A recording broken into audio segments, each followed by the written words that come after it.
Cześć, mam na imię Piotrek Natkaniec. Chciałbym zaprosić Was dzisiaj na wykład poświęcony technologii Angular 2 oraz językowi TypeScript.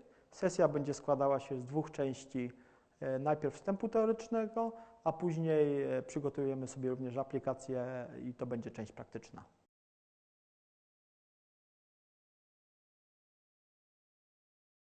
Mam na imię Piotr. Jestem tutaj właściwie od początku na krakowskim rynku, od 10 lat i całość mojego doświadczenia zawodowego była związana z Javą. Były tam jakieś mniejsze, większe przygody z innymi językami, ale 90 czy 95% tego, co zawodowo przepracowałem, używałem języka Java. Od jakiegoś czasu również zainteresowałem się troszkę bardziej takimi technologiami frontendowymi. No, każdy Javowiec w końcu kiedyś staje przed tym wyzwaniem, wszystko jest gotowe, no i trzeba dorobić jakiś interfejs użytkownika. No i zaczynają się problemy. Więc ja się z tymi problemami kiedyś i cały czas stykam, a również praca na pozycji takiego full stack dewelopera jest tym, w czym się najlepiej odnajduję i co sprawia mi największą przyjemność. Od roku czasu tutaj jestem również związany z JLabem, współpracuję jako kontraktor, na początku w Sabre, teraz w Yggdrasilu. No ale już wystarczy może tej autoprezentacji. Zacznijmy to, co pewnie wszystkich interesuje. To znaczy tak, mam przygotowanych parę slajdów, coś tam zaczniemy, zrobimy krótkie wprowadzenie. Na początek mam do Was pytanie. Ilu tutaj jest ludzi czy osób, które śmiało mogą powiedzieć, że są programistami Java? Ogarniają ten język, znają? Okay. A ilu mamy programistów, którzy mogą powiedzieć, że znają JavaScript i to są język, który jest im nieobcy i się w nim dobrze odnajdują? Okay. Czyli można powiedzieć, że mamy szanse wyrównane. Dobra. To jest tak. Ja wystawiłem Wam na GitHubie. To też coś tam będzie się przewijało przez prezentację. Jest projekt. On jest w dwóch wersjach, takiej, od której zaczniemy i takiej wersji finalnej, którą mam nadzieję, że uda nam się dzisiaj osiągnąć. Aplikacja nie robi za dużo, pozwala właściwie jest to tylko moduł autentykacji użytkownika, można się do aplikacji zalogować, część strony jest chroniona, nie można tam w teorii, nie powinniśmy mieć do niej dostępu, jeżeli nie uda nam się logowanie. Reszta aplikacji jest publiczna. Każdy użytkownik, który odwiedzi nasz serwer, będzie mógł zobaczyć część treści. Tak jak mówiłem, repozytorium jest wystawione na GitHubie, pod spodem w README. Starałem się zrobić taki krótki opis, jak to uruchomić. Zdaję sobie sprawę, że pewnie dla ludzi, którzy są na co dzień zapoznani z JavaScriptem, pojęcie Node czy Node Package Manager nie jest im obce, natomiast dla mnie było to na początku przynajmniej była to droga ciężka. Jeszcze jeżeli miałem doświadczenie z takimi narzędziami jak Gradle czy Maven, ogarnięcie tego od strony to jednak jest trochę inna filozofia, inne narzędzia i inny też trochę sposób myślenia, co z czego wypływa i gdzie prowadzi. Jest krótki opis, jak uruchomić ten projekt. Przeszedłem go kilka razy, nie natrafiłem na błędy, które nie wiem, blokowały działanie aplikacji. Mam nadzieję, że uda Wam się też również to doprowadzić do szczęśliwego sukcesu. Ogólnie tak, aplikacja, frontend jest zrobiony w Angularze i TypeScriptie. Tutaj raczej nie było innego wyboru, natomiast zastanawiałem się, jak również to zaprezentować czy przygotować w takiej formie, żeby to każdy mógł odpalić i każdy mógł spróbować to przynajmniej u siebie na komputerze podebugować. Mamy problem, jest problem z częścią backendową. Jeżeli mamy frontend, potrzebujemy również serwera, który obsłuży nasze żądania, zautentykuje użytkownika, więc z tego względu, żeby to było w miarę proste, i przenośne dla każdego z Was, zdecydowałem się na platformę Firebase, dlatego że po pierwsze są do niej już gotowe biblioteki, które są napisane w TypeScriptie, a druga sprawa jest taka, jest to przenośne. Każdy z Was, jeżeli będzie miał taką chęć, będzie w stanie to u siebie na komputerze odpalić, zobaczyć, jak to wygląda i z której strony można zacząć, z jakiej strony można zacząć swoją przygodę z Angular 2. Tak jak tutaj Wam mówiłem, kiedyś to była usługa, która była mniej troszkę popularna, odkąd Google wchłonęło tą firmę i firmuje to swoim znakiem, stała się dość rozpoznawalnym graczem na rynku i już widziałem, również w takich, powiedzmy, systemach produkcyjnych jest używana. Oferuje kilka API do Androida, do iOS-a. Nas będzie interesowała tylko część, która jest związana z platformą webową, ponieważ, jak już mówię na początku, frontend jest wykonany w Angularze, który uruchomiony jest w przeglądarce i z przeglądarki będziemy komunikować się z serwerem. Tutaj gdzieś mam już założonych 2 użytkowników, ale żeby nie było żadnych z tym problemów, spróbujemy ich usunąć. System autoryzacji, który jest tutaj wystawiony przez Firebase'a, oferuje kilka metod autentykacji. No ja na potrzeby tej aplikacji wybrałem 2. To znaczy będzie można stworzyć sobie konto podając jakiś tam e-mail i hasło. Jest również oprogramowana i mam nadzieję, że uda nam się to dzisiaj zrobić, żeby można było zalogować się korzystając z własnego konta Google. Okay. No tutaj na początek taki slajd. Bo moja prezentacja przede wszystkim ma na celu nie robienie Wam kolejnego tutoriala, jak uruchomić aplikację w Angularze, bo tego jest milion rzeczy na sieci, można to gdzieś wygrzebać. Czasami są tym mniejsze kłopoty, czasami są większe. Bardziej chciałbym Wam powiedzieć, co jest dla mnie fajne, co mi się podoba w tej platformie, mając doświadczenie duże w Javie.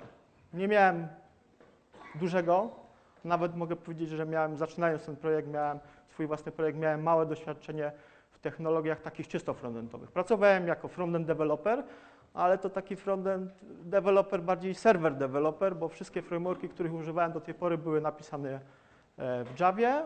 Logika cały czas była trzymana po stronie serwera, jedynie tylko ta warstwa prezentacji tutaj była w przeglądarce. No, jeżeli rozumiecie pojęcia typu Java Server Faces, Java Server Pages czy Vaadin, no to rozumiecie, o czym chcę Wam powiedzieć. Są tutaj takie na tym pierwszym slajdzie mamy takie fajne znaczki, bo mamy Angulara, mamy TypeScript, mamy symbol JavaScriptu i w środku gdzieś w tym jest Java. No teoretycznie ona tutaj nie pracuje w żaden sposób, bo te pojęcia i ta platforma, której dotyczy dzisiejszy wykład, to mogłaby się zamknąć w tym trójkącie, jak widzicie. Angular, TypeScript, JavaScript.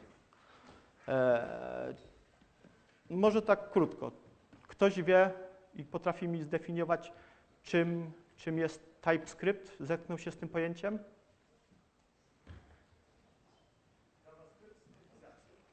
Dobrze, to jest bardzo dobra odpowiedź. Ja bym tutaj postawił 5 z plusem.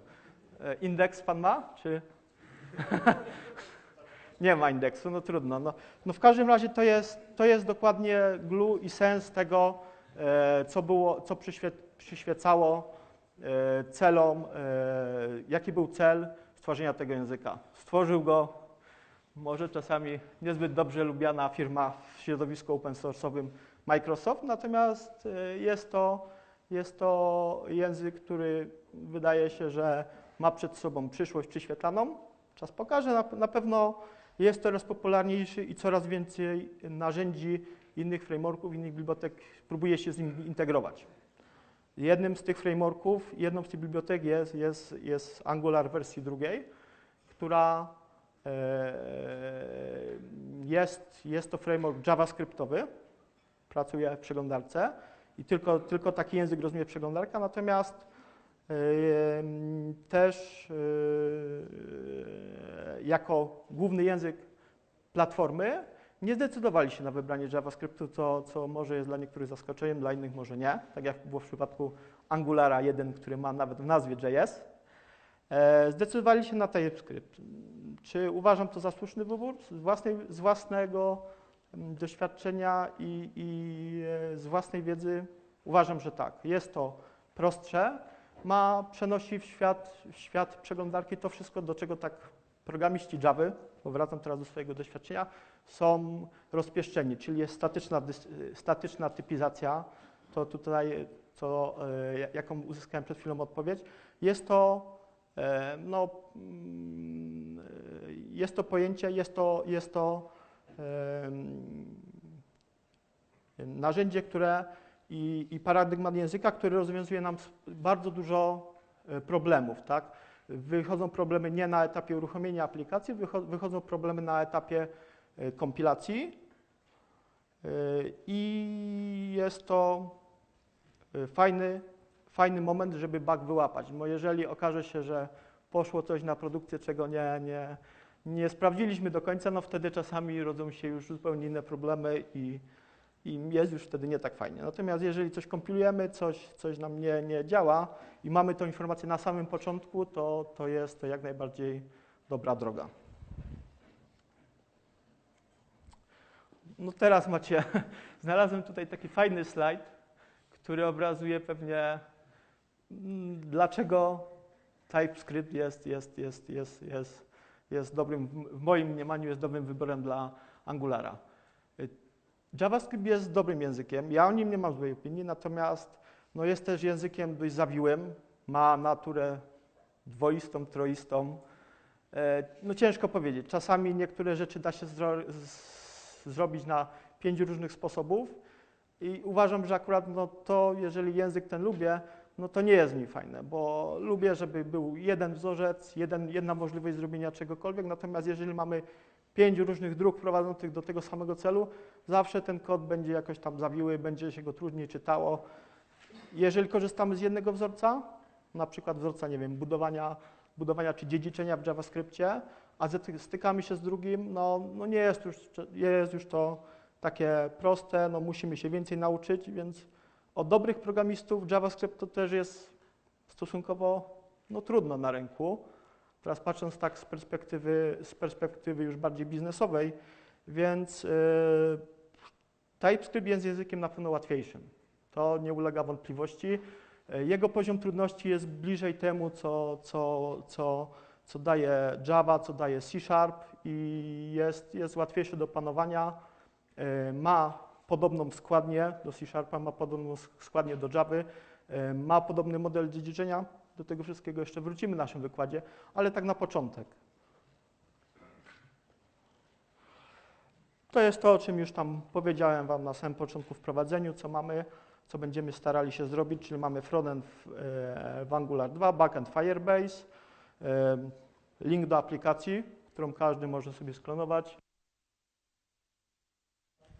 Jest wersja finalna, która już powinno w założeniu wszystko działać. Sprawdziłem to, mam nadzieję, że nie będzie wielkiej plamy. I mamy taki punkt, do którego chciałbym zacząć. To znaczy mamy w aplikacji pewne braki i będziemy się starali dorobić tą funkcjonalność, ale w taki sposób, który jest typowy, mam nadzieję typowy dla języka Java. Chcielibyśmy skorzystać z modelu dziedziczenia, chcielibyśmy skorzystać z programowania w oparciu o interfejsy. Są to pojęcia, które dla programisty Java są. Każdy się z tym zetką programuje w tym, więc nie ma problemu. Natomiast jeżeli chodzi o platformy takie działające w przeglądarce, są to rzeczy nowe albo prawie nowe. JavaScript również dodaje w wersji 6 dodaje sporo rzeczy związanych z obiektowością, natomiast mamy duże też różnice w stosunku do tego, co oferuje TypeScript. Nie ma interfejsów, nie ma nie ma klas generycznych, nie ma metod generycznych. To jest wszystko to, co w językach wysokiego poziomu jest codziennością. Natomiast JavaScript ze względu też na swoją charakter i specyfikację tych rzeczy w tej wersji nie zdecydowali się na autorzy na implementację takich funkcjonalności. Tak jak mówiłem, mamy dwa brancze. Na masterze mamy wersję finalną, która działa. Drugi branż nazywa się StartPoint. Jego będziemy próbowali, z niego wyjdziemy dzisiaj i będziemy próbowali dodać te funkcjonalności, które występują na wersji finalnej. Całość tej aplikacji będzie korzystała z narzędzia takiego deweloperskiego, które się nazywa Command Line Interface.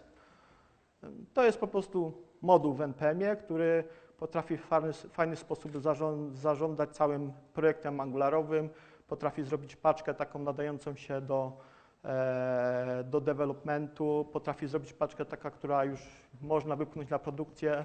Można przy pomocy tego narzędzia uruchomić testy jednostkowe, można uruchomić testy end-to-end. No, jest tak patrząc z punktu widzenia tego, z punktu widzenia Javy, jest to część funkcjonalności, którą posiada Maven. Mamy zarządzanie dependencjami, mamy możliwość uruchomienia testów. No nie jest to absolutnie nie jest to samo, natomiast gdzieś tam zahacza o takie sprawy.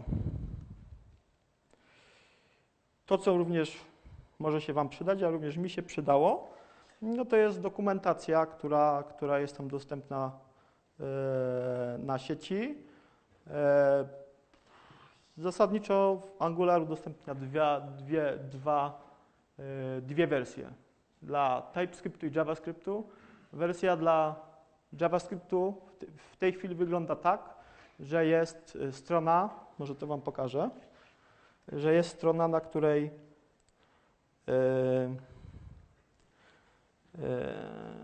jest informacja o tym, że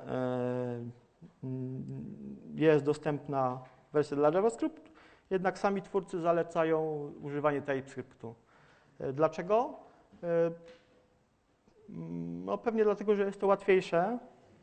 Też pewnie sporo się namęczyli nad tym, żeby ten TypeScript tutaj zaimplementować i żeby on działał dobrze. Przyszłość pokaże, czy JavaScript będzie również językiem do programowania z biblioteką Angular 2. Moim zdaniem na tą chwilę nie. Co będzie za 2, za 3 lata, to nie wiadomo. No.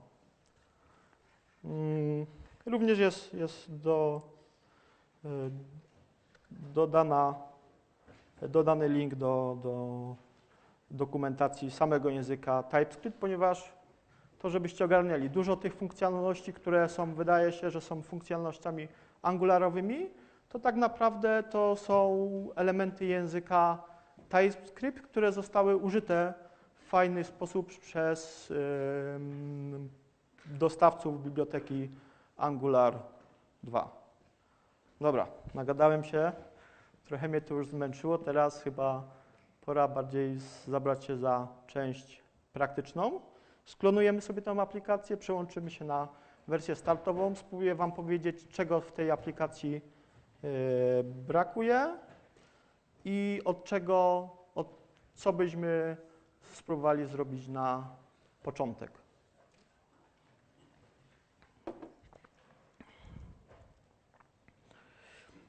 To znaczy tak, tu mamy wersję finalną.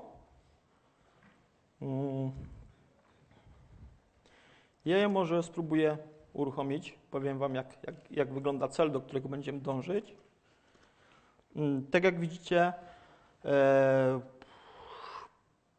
uruchomię teraz aplikację i wykorzystam Command Line Interface do tego, żeby aplikację skompilować, czyli zamienić TypeScript na JavaScript, uruchomić jakiś tam serwer, który będzie nam serwował, będzie nam dostarczał naszą stronę.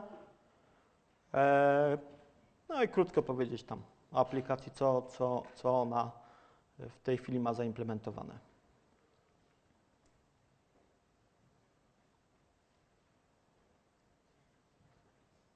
Chwilę to trwa. Jak widzicie, skrypty, które są w tej wersji deweloperskiej, małe nie są. 5 MB na prostą aplikację moim zdaniem to trochę dużo, no ale to już taka może troszkę jest łyżka dziegciu w tym beczce miodu, której do tej pory powiedziałem, więc skompilowało się, nie ma żadnych warningów, nie ma żadnych błędów. Mam nadzieję, że zadziała. Tutaj na górze mamy link localhost 4200, więc tak jak nam mamy stronę logowania, która włącza się domyślnie. Mamy jakiś tam zasób, który jest publiczny. Każdy użytkownik ma tutaj dostęp. Jest również część strony chroniona. Jest to tam jakaś, wymyśliłem sobie, że jest to jest to jakaś strona z listą przyjaciół. No, tak jak widzicie tutaj w tym momencie, ponieważ nie byliśmy zalogowani, routing, który działa w dynamicznie w przeglądarce, nie pozwolił nam dostać się do tego zasobu, ponieważ już po stronie klienta wiemy, że nie jesteśmy zalogowani. Teraz tak, na początek po prostu zalogujemy się z użyciem konta Google, z którego aktualnie korzystam. Chwilę to będzie trwało. No, udało się. Tak jak widzicie, jestem w tej chwili zalogowany na koncie o nazwie tanbit.pl. Mam dostęp do części publicznej, mam dostęp do części prywatnej, która to jest ta podstrona. No i mam tam jakąś listę przyjaciół. W sumie nic wielkiego. Po wylogowaniu się znowu, jeżeli próbuję odwiedzić tutaj stronę, na której jest lista moich przyjaciół, nie uda mi się to. Więc drugą opcją, którą również tutaj wystawiłem, jest możliwość dodania użytkownika ręcznie. Więc jeżeli chcemy to zrobić tak, tutaj ma takie drobne ograniczenia, ma Firebase, nie pozwala użyć krótszego hasła niż 6-znakowe, dlatego dokładnie takiej długości wpisałem. No oczywiście w normalnym procesie, gdy zakładacie użytkownika, to chcecie, jeżeli zakłada Wam konto w oparciu o e-maila, no to chce się zwykle taki e-mail zweryfikować, wysyła mu się jakiś link. No tego tutaj, ponieważ no to raczej jest pod prezentację niż jakiś system rzeczywisty, nie robiłem. Po prostu po dodaniu konta już automatycznie pod spodem idzie logowanie, czyli użytkownik nie musi właściwie po dodaniu konta nie musi nic więcej robić, jest zalogowany w aplikacji. Jak tutaj widać, zmieniło się również e-mail konta, z którego jestem zalogowany, ponieważ teraz wymyśliłem sobie jakieś takie ręczne, wpisałem ręcznie adres e-mail. Gdybyśmy tutaj wrócili do użytkowników, tak jak mówiłem, platforma jest dostępna, mamy 2. I to jest wersja finalna, do której będziemy dążyć i będziemy próbowali ją dodać takie funkcjonalności. Nie mamy w tej chwili, tak sklonuję sobie repozytorium.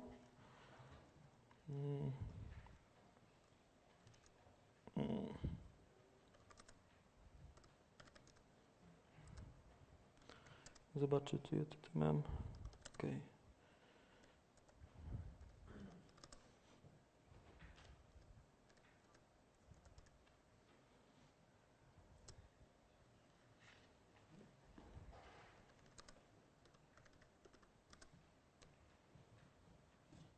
Gdzie jest tutaj? Okay. Teraz przełączymy się na ten branch, o którym Wam wspominałem na początku, czyli Start. On się chyba tak nazywał, Start Point.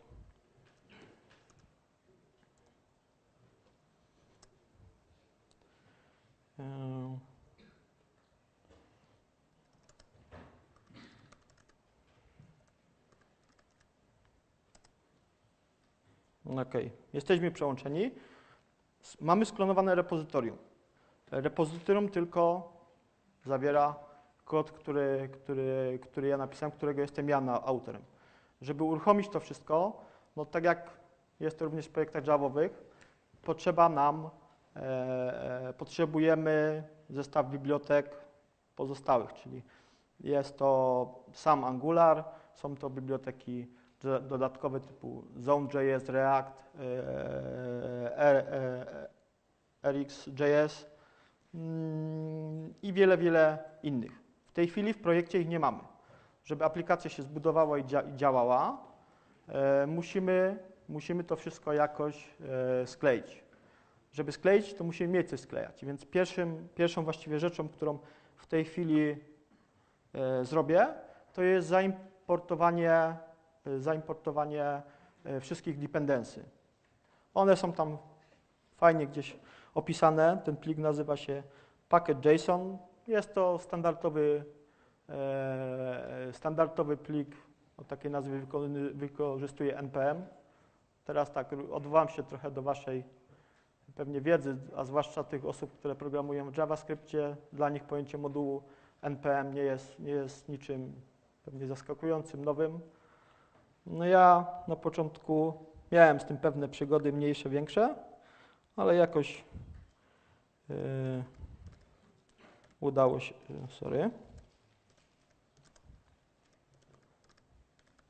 I teraz co robimy? Tak jak w Javie macie repozytorium Mavena, które wam ściąga wszystkie wymagane artefakty, to dokładnie to samo realizujemy przy pomocy NPM-a. On uderza do różnych repozytoriów, najczęściej to jest globalne repozytorium, które jest gdzieś tam w okolicach Node.jsa i ściąga moduły w odpowiednich wersjach, które tam gdzieś wyspecyfikowaliśmy. Ja może to pokażę, ten plik. On ogólnie nie jest w tej chwili jakiś tam za duży. No w każdym razie mamy dependency, czyli to jest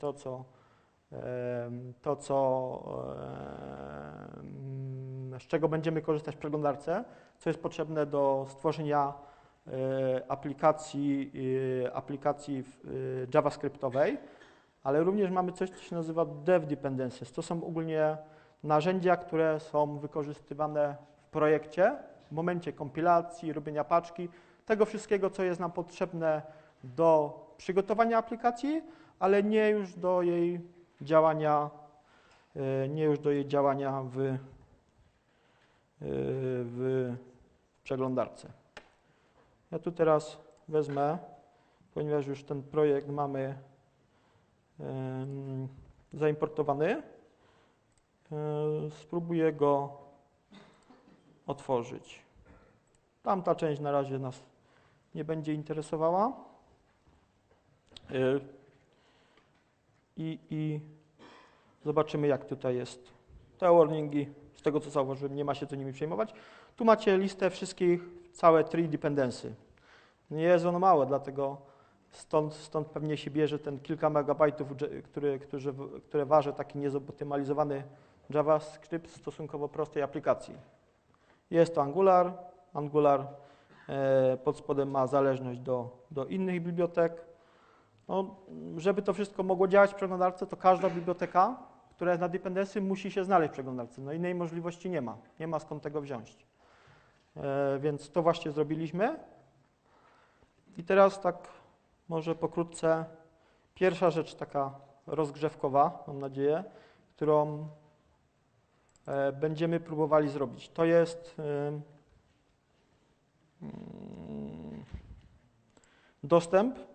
chronienie dostępu do części, która wymaga autoryzacji. Teraz jak to uruchomimy, to jest wersja startowa, więc ona ma tam pełno niedoróbek i pełno rzeczy, które musimy jeszcze doimplementować. Też nie jest mała, no, prawie 5 megabajtów.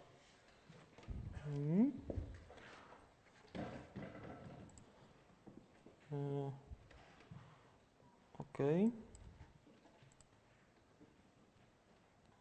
Odświeżmy sobie stronę, ponieważ chcemy zaciągnąć nową wersję aplikacji. No co się tutaj teraz zmieniło? No na pewno zmieniło się to, że w momencie, kiedy użytkownik jest niezalogowany, nie ma tutaj informacji o tym, że jesteśmy, mamy dostęp do strony Friends, do której nie powinniśmy mieć dostępu. Jak rozwiązać taki problem? No, ja zacząłem od tego, że po prostu, tak jak już tutaj Wam pokazałem,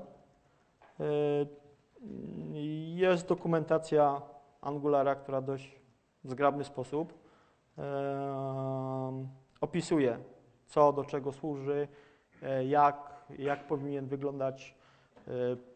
Przypuśćmy tutaj, to jest część podzbiór routingu.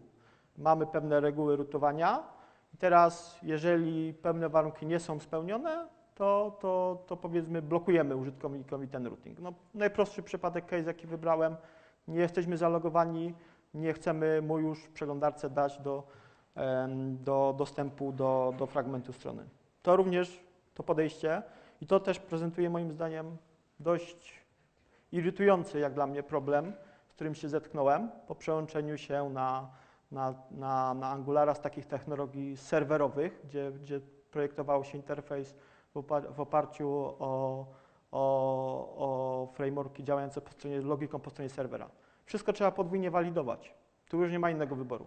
Co z tego, że powiedzmy zrobimy użytkownikowi fajnie, zapniemy w Angularze routing, zapniemy mu jakiegoś tam ochronę, to zaciąga skądś dane. Zwykle zasobem, który jest jakiś jest endpoint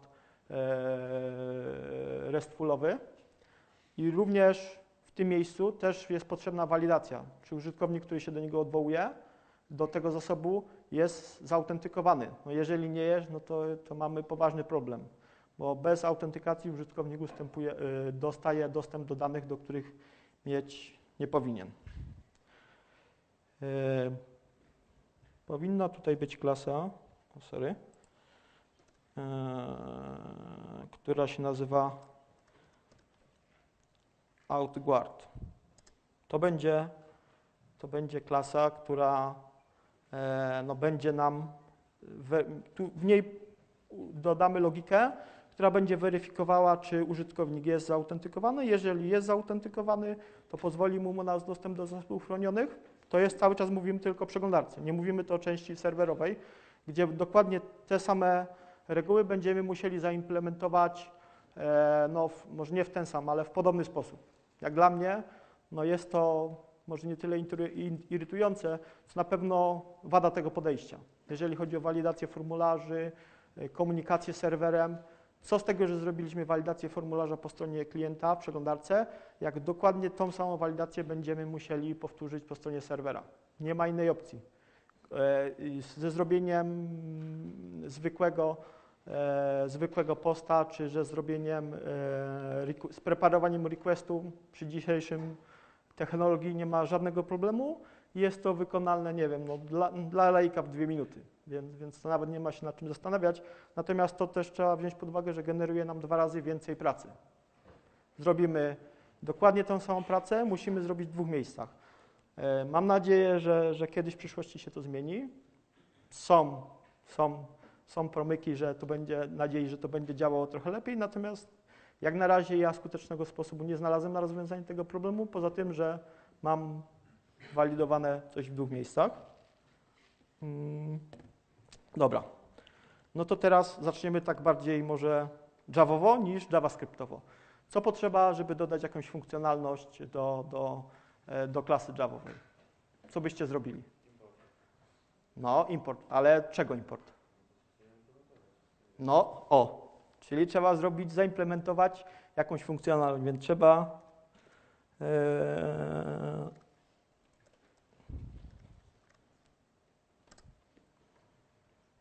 zaimplementować interfejs, który dokładnie nazywa się can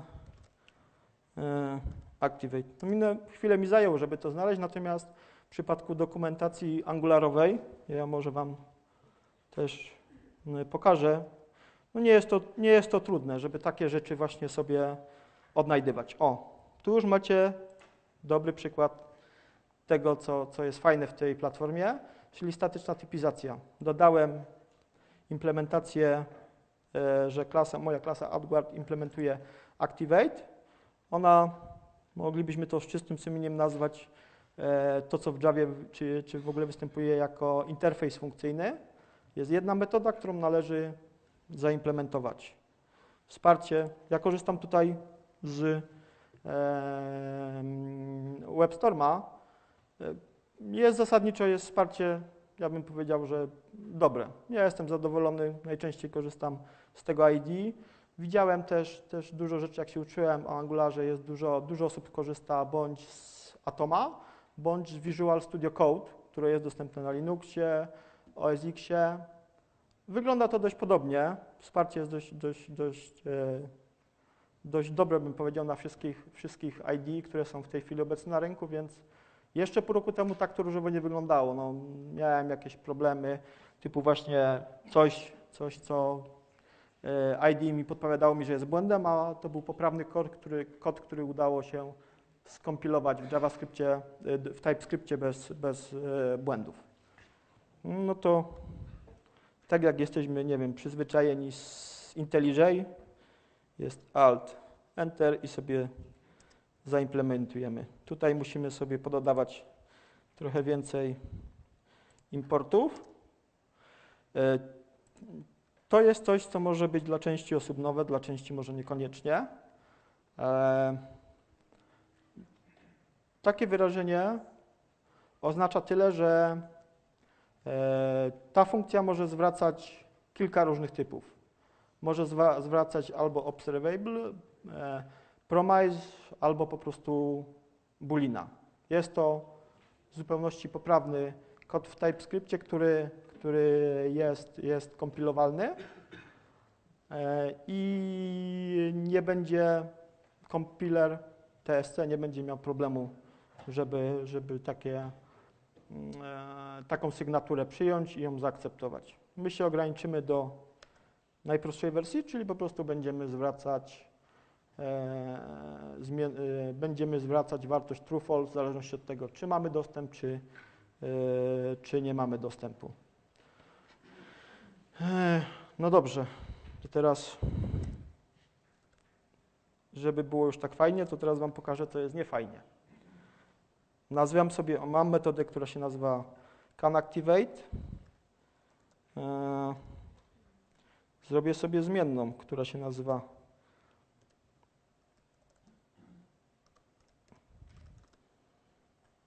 Activate i ona będzie, może na razie bez typu.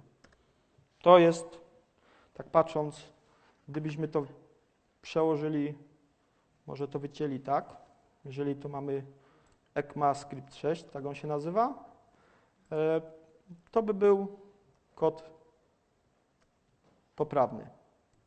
Tak? Ja Wam może teraz troszkę podpowiadam, ale to jest klasa, która jest napisana w TypeScriptie, musi zostać przełożona, przetłumaczona na JavaScript. I teraz Activate, tak?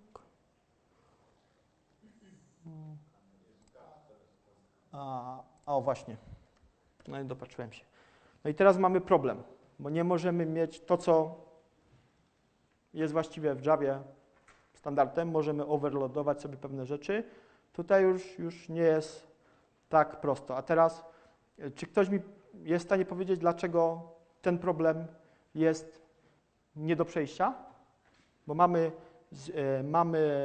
mamy zmienną, którą chcemy nazwać tak samo jak funkcję. Dlaczego? Jeszcze raz? No to jest droga w dobrym celu. No, ta klasa musi zostać przetłumaczona na JavaScript i mamy ewidentny konflikt. No nie możemy sobie zrobić obiektu w JavaScriptie, który robimy sobie, nie wiem, robimy sobie let a równa się a jest powiedzmy 1 i drugi raz a jest równe 2. Tak, 2. No to nie ma sensu, bo jedno nadpisuje drugie, nie jest w ogóle zgodne ze standardem JavaScriptu, więc cały czas nie zapominajmy o tym. No, wygląda to jak klasa Java, jest interfejs, jest klasa, jest metoda, jest typ, wszystko fajnie, tylko mamy taki problem. To kiedyś na samym końcu musi zostać przetłumaczone na JavaScript i no ma wszystko tutaj, no, czasami trafia się właśnie na takie ograniczenia jak to, które chciałem Wam teraz pokazać. Nie jest to jakieś może uciążliwe, no bo nazwiemy sobie to can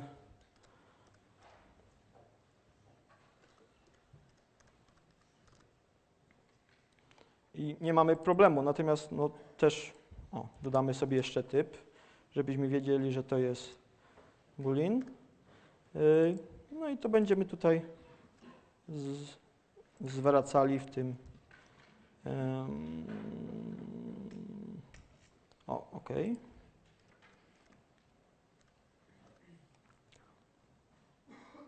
Tą część mamy zaimplementowaną, natomiast no, brakuje nam tutaj jeszcze jednej kluczowej rzeczy, bo ta zmienna będzie miała cały czas wartość false, czyli nieważne co zrobimy,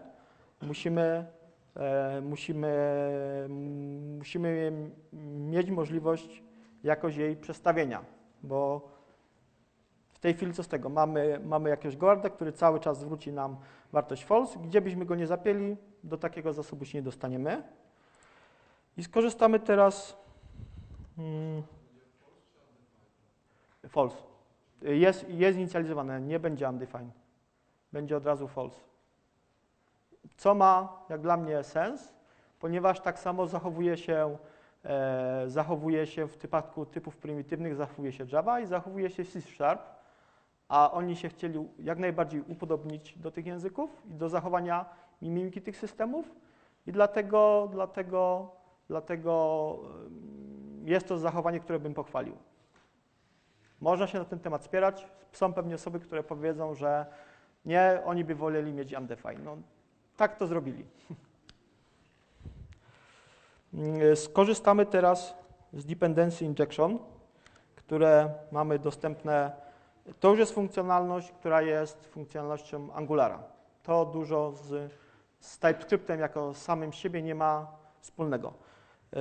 Ja Wam może pokażę. Mamy gdzieś pod spodem, będziemy go później jeszcze próbowali refaktoryzować, mamy serwis, który dostarcza nam takiej funkcjonalności typu zaloguj użytkownika, dodaj nowego użytkownika, zaloguj przy usługi Google, wyloguj. Czy jest zaautentykowany, to jest obserwator, do którego możemy się zasubskrybować. I my właśnie w tym momencie będziemy potrzebowali tego. Czyli będziemy próbowali dopiąć się listenerem, który będzie nasłuchiwał zmiany stanu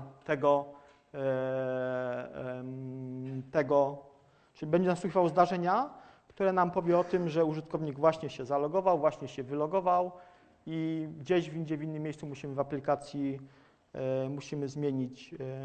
zmienić pewne flagi, no jak w tym wypadku can authenticate. Jak się korzysta z dependency injection w Angularze? Bardzo prosto. Wystarczy sobie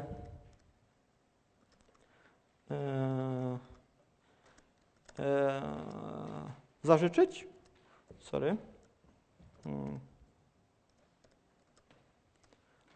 żeby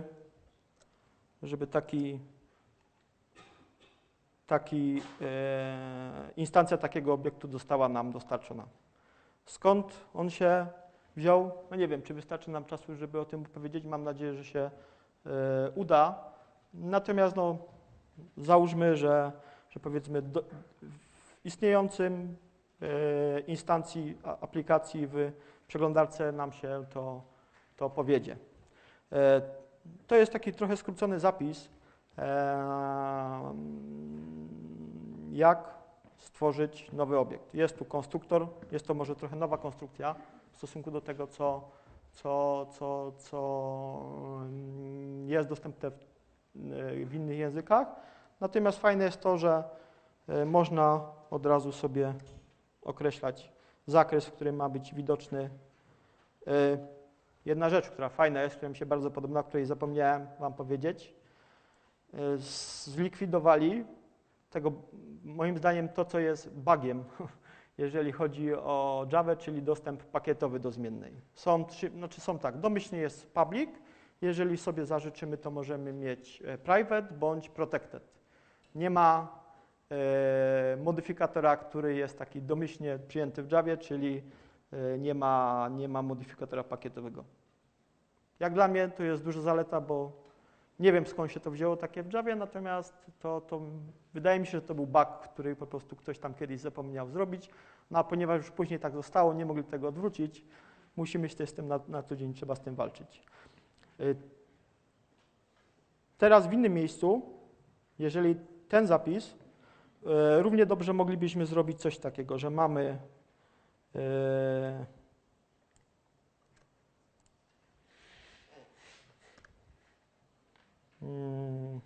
no tutaj już nam się sorry. Tak. Co równie dobrze moglibyśmy zrobić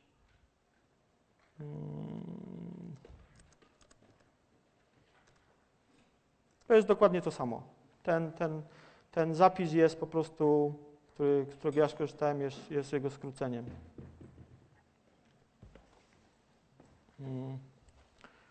No okej, mamy już dostarczony serwis.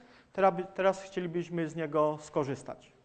Tak jak powiedziałem wcześniej, on gdzieś emituje zdarzenie, które informuje o tym, że użytkownik bądź się wylogował, bądź się zalogował.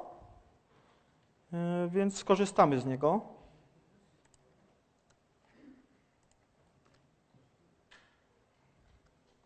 Widzicie, no wsparcie w ID jest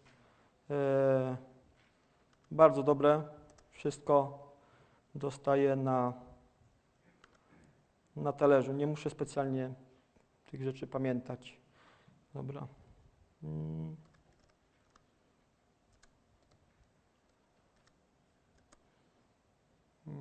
Gdzie to było? Aha, czyli to było tak. This can authenticate nation state. No, OK, sorry, jeszcze jednej rzeczy zapomniałem. Chciałem za szybko to zrobić. Tu potrzeba się zasubskrybować.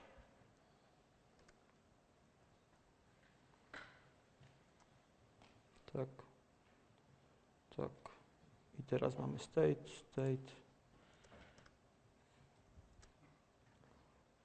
OK.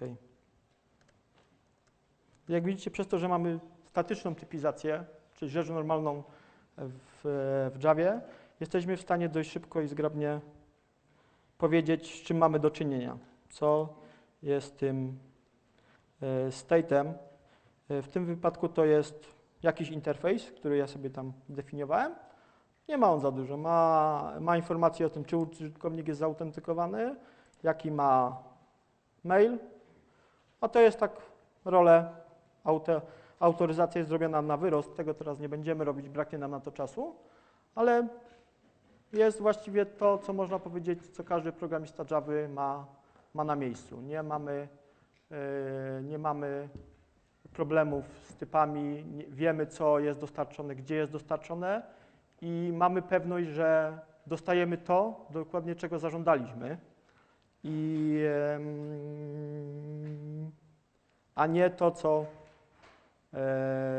gdzieś przyszło z niewiadomego miejsca, ponieważ jeżeli aplikacja się skompiluje, to mamy pewność, że emiterem zdarzenia, które obserwujemy, jest dokładnie to miejsce, o które nam chodzi.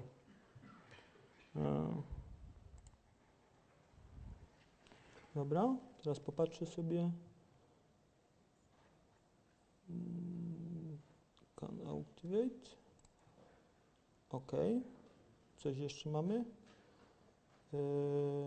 Multiple properties 20. O, no tak. Zostało nam trochę jakichś naszych wcześniejszych rzeczy, ale no, przynajmniej kompilator mówi nam, że mamy success, że udało mu się tą klasę skompilować do JavaScriptu, rozumie to, co mieliśmy na myśli i w tym rozumowaniu nie ma błędu. Tak, dla mnie to wygląda dobrze. No teraz jeszcze jest jedna mała rzecz, którą musimy zrobić. Musimy użyć tej klasy gdzieś w naszych regułach rutowania. Tego już Wam nie będę tłumaczył, bo to już jakby jest bardziej, można sobie doczytać w dokumentacji. No w każdym razie chodzi nam o to, że musimy dostarczyć implementację tego, czy powiedzieć, co będzie implementacją naszego guarda. No dostarczamy to, jakbyście tutaj zauważyli, road to jest tablica road i tutaj tu już mamy interfejs, który jest powszechną rzeczą w TypeScriptie, wyspecyfikowany tak, że mamy dostać możliwość przekazania elementów, które stwierdzają, czy możemy aktywować dany link. No tu niestety jest to tak trochę brzydko zrobione, bo ten env w TypeScriptie to jest taki hack. Jak nie wiadomo, co trzeba przysłać albo wysłać, to się podstawia any. To jest równie dobrze zapis taki, jak nie wiem, weźmiecie sobie generyka i zrobicie sobie, że jest object, tak? Co byście nie dali, wszystko się Wam skompiluje, wszystko Wam działa.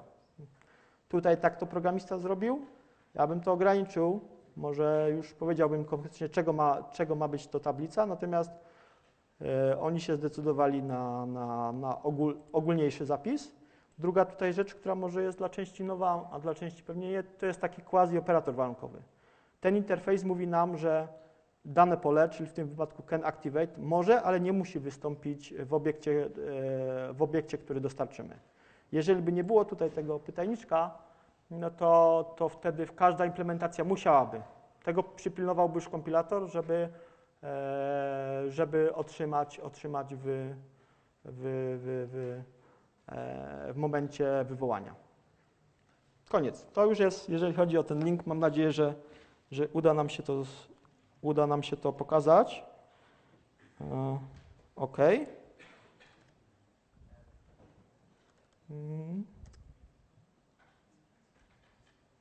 No. OK, jeszcze chwila. Countries of Alternative for Zone. Zaraz. Może coś nie zasejwowaliśmy. Uprouting. Tak. Compile successfully.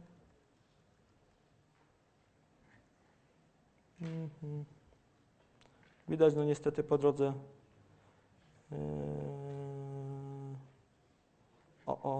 chyba już mam bądź nie mam. Rooted export class.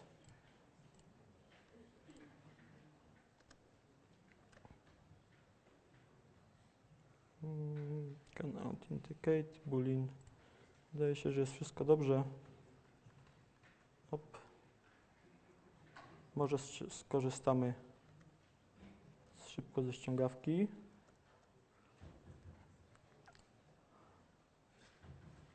Czy do tej części, którą na razie udało nam się zrobić, macie jakieś pytania, wątpliwości? Coś mu się nasunęło, czy chciałby zapytać? Nie ma. No to dobra, to spróbujemy teraz zrobić trochę rzecz ambitniejszą. Spróbujemy zaimplementować dostęp i logowanie użytkowników. Teraz tak, od czego byśmy zaczęli?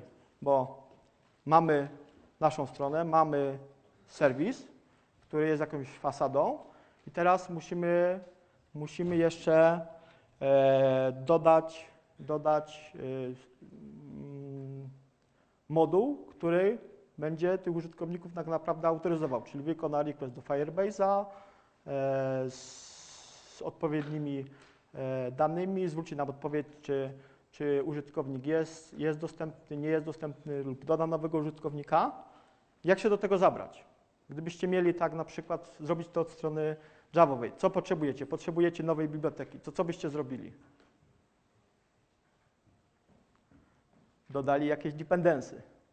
Tylko no powiedzmy zakładamy, że już wiemy, jak to można zrobić, której biblioteki chcemy użyć, więc ja Wam teraz postaram się szybko pokazać, gdzie to można znaleźć. Angular oprócz dokumentacji, też tak na samym dole, ma taki fajny link, gdzie zawiera dużo informacji o bibliotekach, które są dostępne. Na razie z tymi narzędziami to tak jest tak trochę niefajnie. Dużo mamy projektów w statusie beta, są już prawie finalne, ale jeszcze nie do końca. Coś tam w API może się zmienić, nie jest do końca stabilne. Tak jak Command Line Interface, z którego korzystam, on cały czas jest w statusie beta, więc z zrobieniem takich systemów produkcyjnych, ja bym był jeszcze ostrożny, żeby zainwestować swój czas, swoje pieniądze w takie rzeczy i później przepisywać pół systemu, bo się coś tam zmieniło. Mam nadzieję, że to się w najbliższym czasie wyprostuje, będzie trochę lepiej, natomiast teraz to jest platforma młoda. Release był pod koniec zeszłego roku, więc ciężko też raz, że znaleźć dobrą dokumentację, to jest duży minus tej platformy, tak jak patrzę z mojej strony. W Javie nie ma problemu, zwykle te frameworki są już stare, okrzepnięte, mamy dobrą dokumentację i mamy dostępną zwykle łatwo pomoc w formie na przykład nieśmiertelnego Stack Overflow. Tak. Otwieramy, zwykle ktoś ten sam miał ten problem, już go dawno rozwiązał. W przypadku Angulara 2 i ogólnie TypeScriptu nie jest to tak fajnie, a nawet można powiedzieć, że jest źle. Jest mało dokumentacji, jest mało rozwiązań, które już są sprawdzone. Dużo bibliotek jest w statusie beta. Jeżeli miałbym powiedzieć, co jest minusem tej platformy, to jest z mojego punktu widzenia, jako programisty Java, to jest właśnie szybka zmienność tej platformy i brak jakby takiego stabilnego gruntu. To jest zdecydowanie minus i 3 razy bym się zastanowił, czy już na przykład takie POC, mogę sobie zrobić, coś potrzebuję zacząć. Natomiast czy robić już system produkcyjny? Pewnie bym się jeszcze parę miesięcy wstrzymał z pracą, bo troszkę to jest jednak za mało stabilne, dużo rzeczy się zmienia. Jest Angular 2, oni już chcą się odciąć z Angularem 4, po drodze w ogóle 3 ma nie być, więc to tak jest, wszystko rozumiecie. Za szybko się to zmienia i zainwestować przede wszystkim swój czas i swoje pieniądze, to już jest decyzja taka, nad którą się trzeba zastanowić. Ale wróćmy do naszego projektu. Mamy bibliotekę, która się nazywa Angular Fire. To jest implementacja w TypeScriptie wrapująca całą usługę Firebase'ową. Jedną z rzeczy, którą oferuje, jest autentykacja. Jest do tego jakaś tam dokumentacja, która opisuje, gdzie, co trzeba zrobić, z jakich klas, z jakich interfejsów korzystać, żeby wygenerować zapytanie autentykujące, wysłać zapytanie autentykujące, dostać odpowiedź, jak to wszystko wrapować. Więc tak naprawdę dużo pracy po naszej stronie nie ma. To potrzebujemy do naszego projektu dodać to dependency i użyć klas, które dostarcza ta biblioteka. Tak patrząc z punktu widzenia programisty Javowego, sprawa zupełności normalna. Robił to pewnie każdy z Was dziesiątki, jak nie setki razy, więc tutaj specjalnie nie ma jakiegoś wielkiego halo. Zmienia się tylko narzędzie, które importuje to dependency. Nie jest to Maven, Gradle, Ivy, jak to się tam, ja się już pogubiłem, ile tych dependency management jest w Javie. Jest to po prostu javascriptowy czy Node.jsowy NPM. Gdzie to jest? Jesteśmy tutaj w naszym projekcie i dodajemy to dependency. Jego w tej wersji start point tego nie ma. Jak widzicie teraz dociągnął nam JavaScripty. To, co nas najbardziej interesuje, to jest Angular Fire. No, jak sami zobaczycie, cały czas w statusie beta, więc to API może się zmienić, no co nie jest do końca fajne, no ale jeżeli chodzi już o takie rzeczy w miarę nowoczesne, no to niestety jest to może nie codzienność, ale no zdarza się. React.js, który jest jakby taką platformą konkurencyjną, ona już jest o rok trochę więcej starsza, więc już te rzeczy są trochę bardziej okrzepnięte i tam już takich problemów, przynajmniej jak ja sobie jakiś research robiłem, no te problemy są mniejsze. W przypadku Angulara 2 to zdecydowanie jest to minus tej platformy. OK, mamy Firebase'a, mamy Angulara, Angular Fire. Postaram się dojść do... To jest ten out service, który gdzieś przed chwilą injektowaliśmy. On na razie jest to jakaś klasa, która ma parę emiterów generycznych. To jest jedna rzecz, która również chciałbym Wam powiedzieć dzisiaj. Co nam daje taki generyk, który mamy tutaj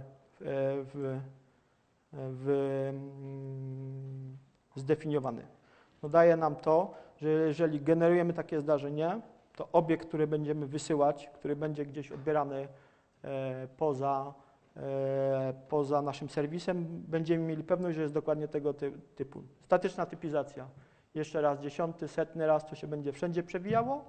I to jest coś, czym programiści Java zupełnie nie mają żadnego problemu. Pytanie do Was, czy ktoś miałby problem ze zrozumieniem takiego kodu, który teraz widzi. Nie patrzycie, że to jest Angular, nie patrzycie, że to jest JavaScript. Jest to nawet, nie wiem, nie patrzycie na rozszerzenie tego pliku. Pytanie, czy to jest dla Was trudne do zrozumienia. Podejrzewam, że dla 99% to jest po prostu tak i to już mam. To jest, jakbym miał tak patrzeć z swojej perspektywy, duża zaleta tej platformy.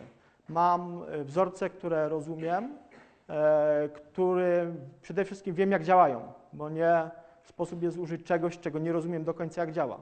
Jeżeli chcę czegoś używać, to chciałbym zrozumieć, jak to działa i jak z tego korzystać. I w przypadku TypeScripta dla programistów języków typu C#, Java, moim zdaniem problemy są naprawdę małe. Starałem się tam przed chwilą pokazać, co jest nie tak, z czego to wynika, natomiast też jakoś bym nie chciał wyolbrzymiać tych problemów. Te problemy, którymi się ja stykałem się, to bardziej takie, jak budować aplikację, czego użyć, a nie jak ją zrobić. Bo to, jak ją naprawdę zrobić, to już jest może nie mały pikuś, ale dla średnio zaawansowanego programisty Java, C# to już jest bułka z masłem. On jak to zobaczy, to Wam to zrobi, nie wiem, w 3 dni to ogarnie i za tydzień będziecie mieli gotowy projekt. Więc to jest duża zaleta tej platformy. Minusy, no to też starałem się jakoś tam pokazać, co jest dla mnie tym, co mnie boli.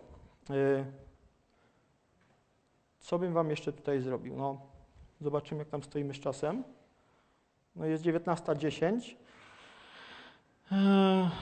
Nie wiem, czy chcielibyście bardziej, żebym to dokończył, czy może chcielibyście jakąś taką przeprowadzić wolną dyskusję, żebyśmy sobie o czymś porozmawiali i ewentualnie jak Wam się nasunęły jeszcze pytania, bo mamy czas do 19:30, 20 minut czasu. Co proponujecie? Kończymy to? czy bardziej byście jednak chcieli zadać parę pytań, żebyśmy mieli na to czas? Jeżeli nie macie nic przeciwko, ja bym zrobił tak, że jeszcze te 10 minut spróbuję poświęcić na to, żeby dokończyć ten projekt i żeby nam się udało tą wersję finalną odpalić. Jeżeli nam się nie uda, no trudno. No. Tak też mamy ograniczenia czasowe i na więcej sobie nie możemy pozwolić. Znaczy już jest. Kod już jest wrzucony na GitHubie, jest dostępny publicznie, jest to repozytorium publiczne, więc z zaciągnięciem mobu wersji nie powinno być żadnego problemu. Też jest opisane, jak to zrobić, więc nie wiem, czy tak patrząc po czasie, czy jest sens, żebym kończył to po prostu pisać, bo zejdzie nad tym jeszcze pewnie 15-20 minut, a to chyba też nie o to chodzi, żeby to przeprowadzać w formie pisania, tylko bardziej, żebyśmy o czymś może jeszcze podyskutowali i żeby się udało coś powiedzmy wynieść takiego bardziej merytorycznego niż czystego pisania i zrobienia nowej klasy. Wróćmy może do mojej prezentacji.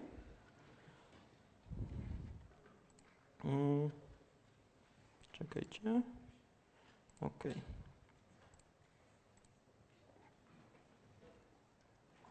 Dlaczego tu nie działa pełny ekran?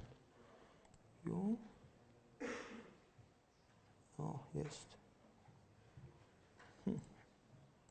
Dobra. Jak to w przypadku... O nie, jest, dobra. Dziedziczenie interfejsy. Spróbuję jeszcze krótko powiedzieć na ten temat. Czy implementacja jest trudna do zrobienia? Wydaje mi się, że nie. Jest to proste do ogarnięcia.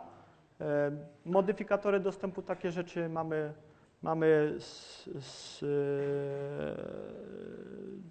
out of the box. To, co nam się nie udało mi się dzisiaj Wam pokazać i pewnie braknie mi czasu na to, polimorfizm i klasa abstrakcyjna. To jest również rzecz, która jest dostępna w TypeScriptie. To już może odpalę wersję finalną.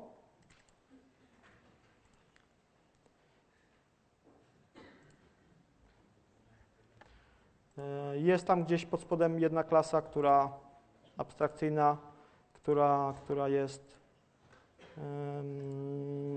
ma dwie implementacje. Shared. Jest to jakiś formularz, ten, który nam służył do logowania. Po tej klasie dziedziczą dwie klasy. Jest to formularz logowania i formularz dodawania nowego użytkownika. Obie mają jakieś tam części wspólne, czyli po prostu obiekt formularza i metody, które też są wspólne. Jeżeli mamy coś takiego, możemy to spokojnie wydzielić. Podejrzewam, że większość z Was ze zrozumieniem tego kodu, który tutaj jest, patrząc tylko na to, co on sobie niesie, nie ma dużych problemów. Jest to, przy języka wysokiego poziomu, jest to w zupełności standard, który powiela się przez różne platformy, różne języki. To wynika też po części z historii samego TypeScriptu, który został stworzony przez firmę Microsoft na potrzeby platformy ASP.NET. Platforma ASP.NET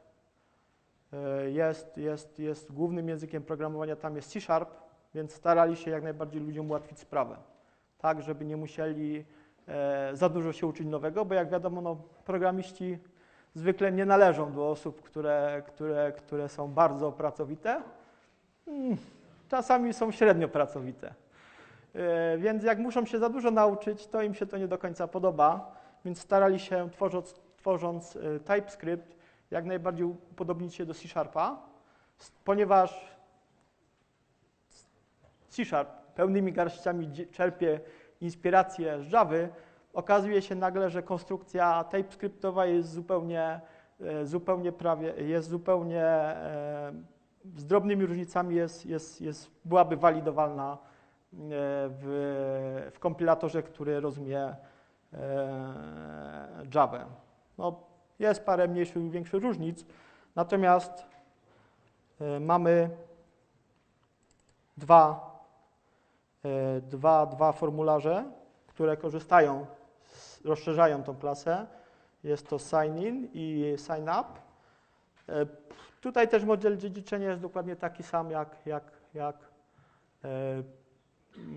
w Javie. Używamy nawet takich samych słów kluczowych, więc no naprawdę, no, z mojej perspektywy to jest tak, że łatwiej być już nie mogło.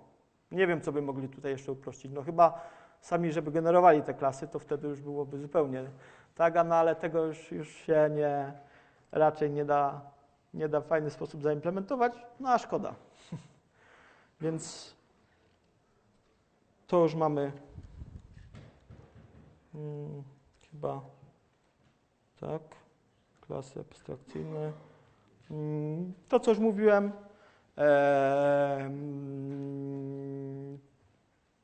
na podstawie interfejsu out service, obsługa typów generycznych jest zaimplementowana, obsługa metod generycznych jest zaimplementowana, schemat podobny lub prawie identyczny do Java. Teraz mam do Was pytanie, żebyście mi odpowiedzieli na moje pytanie. Jak się domyślacie, w jaki sposób kompilator TypeScriptu przenosi informacje o generykach i o interfejsach do kodu javascriptowego? Jak to jest zaimplementowane? Ktoś ma jakiś pomysł?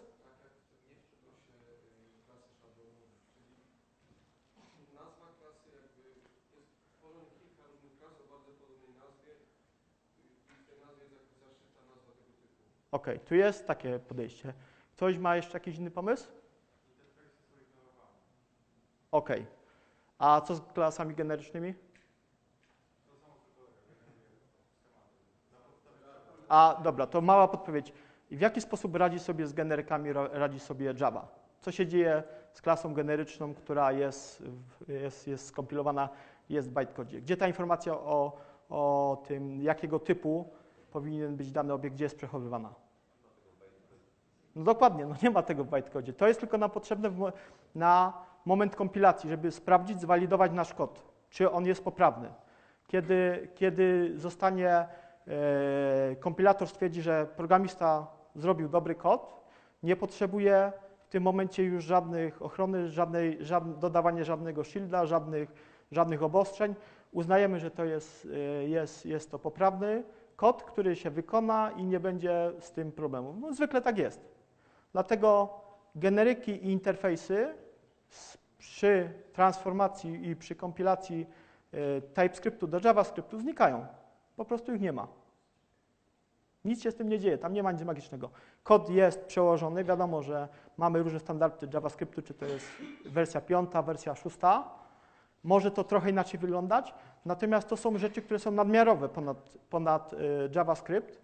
Nie ma tego w specyfice języka i oni też nie są magikami. Nie byliby w stanie tego w jakiś cudowny sposób zaimplementować. Ok, mogą gdzieś dołożyć if'a, else'a, zrobić trochę więcej, trochę mniej, natomiast to są rzeczy takie już jakby z nadzbioru. Sami nawet tak definiują, że TypeScript jest supersetem JavaScriptu, więc nie mogą wyjść poza ograniczenia JavaScriptu. Mogą pewne rzeczy nagiąć, natomiast no nie mogą złamać zasad, które tam obowiązują. A tam niestety takie konstrukcje właśnie, czy takie funkcjonalności jak interfejs i klasa generyczna nie są dostępne. Więc są one, tak żebyście sobie to zapamiętali, są dostępne w momencie kompilacji, tak samo jak robi to Java, natomiast po zwalidowaniu kodu, kiedy kompilator uzna, że on jest poprawny, to wszystko znika i już nie jest do niczego potrzebne. To już w sumie się przewijało przez mój wykład, no ale to tak, żeby jeszcze raz powiedzieć, że nie wszystko jest fajne, nie wszystko mi się tutaj podoba. Nie mam takich klapek na oczach, że po prostu jaki super, hiper fajny, nowoczesny framework i po prostu od dzisiaj tylko w nim będę kodował, bo wszystko inne już jest po prostu obsolete, jest B i teraz tylko Angular 2. No są problemy. Problemy po części wynikają z tego, że to jest w miarę nowoczesne Dużo rzeczy jest nowych, problemy z dokumentacją, ale to już Wam wszystko mówiłem. Natomiast ten ostatni punkt, no podwójna walidacja, to w ogóle wynika ze specyfiki takiego podejścia. Logika po stronie przeglądarki, walidacja po stronie klienta, więc no musimy tą operację, to już jak na tą chwilę nie ma siły, musimy ją powtórzyć. To wymaga, wiadomo, czasu, więcej pieniędzy, ktoś to musi zaimplementować. Na razie tak to jest. To już jest ostatni slajd, który miałem na dzisiaj, więc możemy się skupić na pytaniach. Jak wygląda kwestia debugowania takiej aplikacji? To znaczy mamy podejść kilka. Pytanie, co chcemy debugować? Chcemy debugować TypeScript, czy chcemy debugować JavaScript? Wydaje się, że prostszym podejściem, które większości z nas by zadowalało, jest debugowanie TypeScriptu. Mamy kod, który napisaliśmy w TypeScriptie. Ten kod rozumiemy, bo jesteśmy jego autorami, więc chcielibyśmy go w pewnym momencie zatrzymać się, podglądnąć, co się tam dzieje, jaki jest stan obiektów, które mamy zainicjalizowane. Możliwości ku temu są dwie. Jest specjalny plugin, który jest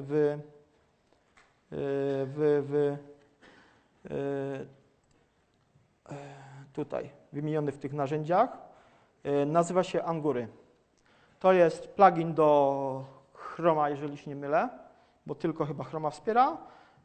Jest właściwie wszystko, cały stack trace, wszystkie obiekty, w jaki sposób się to poinicjalizowało. Jest jeszcze sposób prostszy nawet, który nie wymaga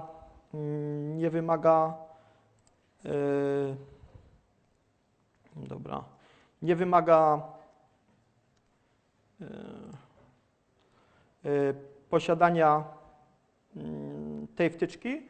Jest coś takiego przy kompilacji TypeScriptu do JavaScriptu jest generowany, może to programiści JavaScriptu to lepiej rozumieją nawet niż ja, plik taki source map, czyli to, co mieliśmy kod w TypeScriptie przełożony do JavaScriptu i potrafi się w tym przeglądarka, jeżeli ma plik source map, ma plik JavaScriptu i TypeScriptu, potrafi się w tym wszystkim ogarnąć. Wie, w którym miejscu, jeżeli zaznaczymy sobie breakpointa w klasie TypeScriptowej, w którym miejscu powinien się zatrzymać wykonanie kodu JavaScriptowego. Gdzieś po drodze ma taką mapę, która mu tłumaczy, to jest to, to jest to, to jest to, najprościej ujmując. I to jest również rozwiązanie, które przynajmniej jak dla mnie na początku było w zupełności wystarczające. Kliknąłem sobie na klasie TypeScriptowej, zatrzymał mi się debugger, mogłem sobie zobaczyć stan obiektu, zobaczyć, co się poinicjalizowało, czego mi brakowało, albo jakiego typu i dlaczego wyjątek mi poleciał. Może tam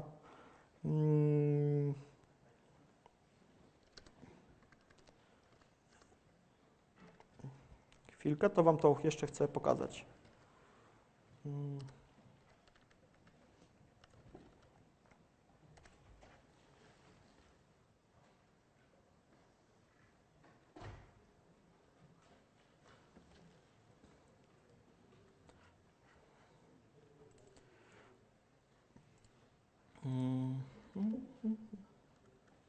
OK.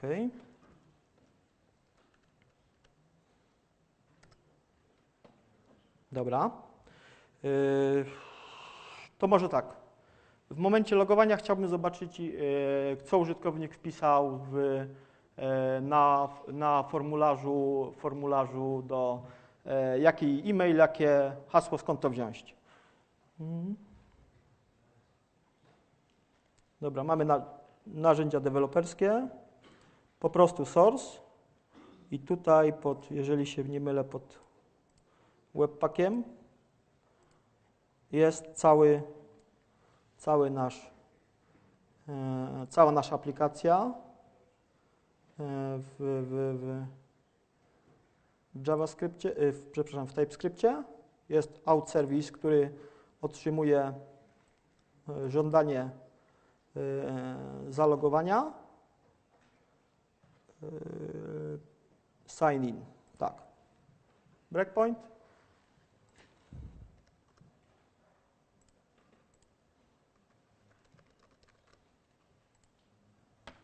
i pyk, już jesteśmy w tym miejscu. Mamy dostęp do zmiennych, zarówno globalnych, lokalnych. To jest ten obiekt, który otrzymaliśmy, powiedzmy, z naszego formularza, więc wiemy, co w nim w środku będzie. Mamy e-mail, mamy hasło, standardowe operacje. No to są zwykłe narzędzia deweloperskie Chroma. To specjalnie za dużo z samym TypeScriptem nie ma wspólnego. Natomiast dzięki temu source mapowi jest to w miarę przejrzysty sposób. Ja powiem szczerze, tym Angury do tej pory się nie interesowałem. Pewnie ze względu na to, że to mi wystarczało. Natomiast jest tam trochę więcej i jest może w trochę bardziej zjadliwy sposób zrobione. Można sobie spróbować to samemu ogarnąć. Ja jeszcze Angury poza tym wiem, że istnieje i że jest podobno dobry. Ja go jeszcze nie używałem, więc nie powiem wam, czy jest aż tak dobry, jak twierdzą jego autorzy, czy jest może jednak trochę gorszy i takie narzędzia deweloperskie Chroma są w zupełności wystarczające. Coś jeszcze? Tak. Znaczy, jeżeli chodzi o ten source map, to z tego co ja wiem, a nie jestem specjalistą dobrym javascriptowym, to raczej tak. Jaką przeglądarkę masz, jeżeli masz ten source map, to możesz jej użyć i każda przeglądarka to powinna zrozumieć, jeżeli ma oczywiście to zaimplementowane gdzieś tam w swoich funkcjonalnościach.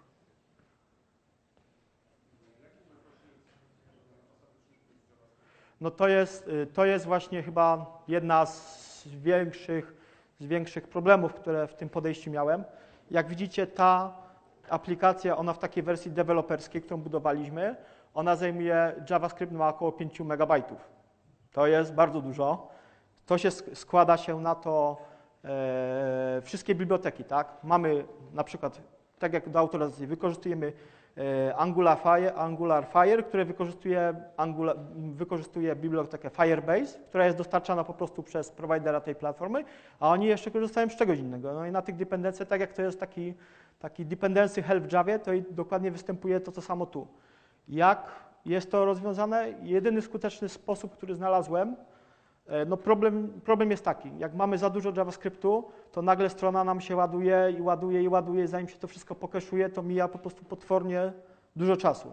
Są dwa podejścia, z którymi się spotkałem i które widziałem w zastosowaniu, które sam też próbuję, znaczy jedno już zaimplementowałem, jest OK, drugie jeszcze nie wiem, czy jest OK. Naczytałem się o nim na razie dużo i nie wiem, czy będę na razie w to szedł. Można sobie aplikację podzielić na moduły, bo w tej aplikacji, którą wam udostępniłem, jest tylko jeden moduł. Ogólnie jest tam pojęcie shared modułów, common modułów i takich modułów, które są lazy loading, więc jest podejście takie, że po prostu część JavaScriptu, on nie jest wcale mniejszy, on jest taki sam. Ten kod produkcyjny jest mniejszy niż ten deweloperski. No, ja tam po skompilowaniu zajmowało mi około 2,5 MB, jeszcze to zgzipowałem, już tam było poniżej 1 MB, więcej tego nie drążyłem. Natomiast można aplikację rozbić na moduły i moduły są po prostu dociągane, jeżeli fajnie sobie podzielicie funkcjonalności, że tak, logowanie osobno, bo to jest taki moduł common, który jest mi potrzebny, ale to, żeby na przykład wystawić sobie fakturę i tam zaciągnąć część zależności, które są do tego potrzebne, czy jakiś taki, powiedzmy, nie wiem, chcecie mieć bibliotekę, którą pracujecie na kanwasie javascriptowym, na kanwasie HTML5 i macie jakąś bibliotekę javascriptową, która wam to handluje. No ona nie jest wam potrzebna na starcie. Jak wchodzicie na tą stronę, na ten edytor, powiedzmy, graficzny, wtedy wam jest potrzebny, więc wtedy wam się to dociąga. To jest jedno rozwiązanie, które widziałem i jest właściwie jedyne, które w tej chwili przetestowałem i wiem, że działa i jest OK. Jak dla mnie to jest, powiedzmy, problem tego objętości JavaScriptu na początku jest rozwiązany w sensowny sposób. Druga rzecz to jest, po części się z tym wiąże, nie wiem czy do końca, jest projekt taki, który się nazywa Angular Universal. Polega na tym, że mamy framework izomorficzny, programujemy w TypeScriptie po stronie serwera, po stronie klienta i jest robiony pre-rendering strony. Część skryptów jest jakby wykorzystywana tylko raz, więc jeżeli ta strona zostanie pregenerowana po stronie serwera, pewne rzeczy już nie są potrzebne, ponieważ już zostały wygenerowane i te skrypty, które są zaciągane po takim pregenerowaniu strony, są już mniejsze. Tego jeszcze nie przetestowałem.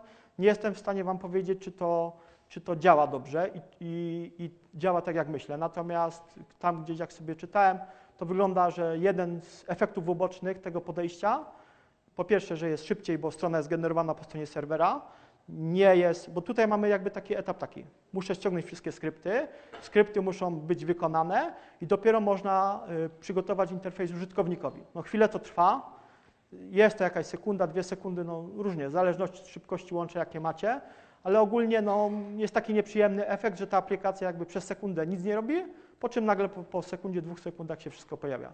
Ten projekt Angular Universal próbuje zasypać jakby czy w ogóle rozwiązać ten problem. Wychodzi im to lepiej lub gorzej, ale jednym z jego efektów ubocznych jest to też, że te skrypty, które są zaciągane, część z wykonywanych rzeczy po stronie serwera preprocesowanych po stronie klienta są już mniejsze. Dziękuję bardzo.